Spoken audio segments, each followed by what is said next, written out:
ভাই, ইমোশনাল বাঙালির ইমোশনাল খাবার দাবার আলুর দম। না না না না, শীতের নতুন আলুর দম। চলো শুরু করা যাক। প্রথমে নতুন আলুগুলোকে ভালো করে সিদ্ধ করে একটু নুন আর হলুদ দিয়ে মেখে গরম গরম তেলে ছেড়ে দিতে হবে।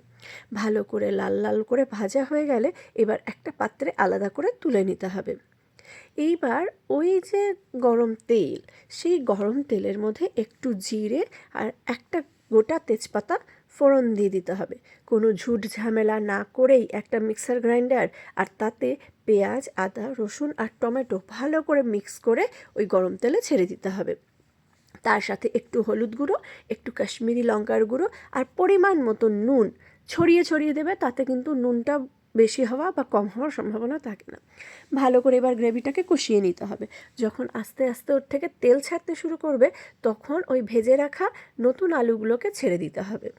আর তার সাথে দিতে হবে কয়েকটা মটরশুঁটি, যেটা এসেনশিয়াল, এই তো আলুর দমে দিতেই হবে। এরপর একটু উষ্ণ গরম জল দিয়ে দিতে হবে। আর তাতে ধনে পাতা কুচিয়ে, কিছুটা কস্তুরি মেথি পাতা আর একটু লেবুর রস ভালো করে দিয়ে দিতে হবে। একটু চাপা ঢাকা দিয়ে মিনিট 10 অপেক্ষা করতে হবে। তারপরে তৈরি হয়ে যাবে সুস্বাদু শীতের নতুন আলুর দম। আর এই আলুর দমটা কিন্তু তোমরা লুচি কিংবা পরোটা, ফ্রাইড রাইস কিংবা পোলাও সব কিছুর সাথে দিব্য পাতে চলে যাবে। তোমরা বাড়িতে বানিয়ে ট্রাই করো। আর আমার এই রেসিপিটা কেমন লাগলো কমেন্টে জানাতে ভুলো না কিন্তু। বাই।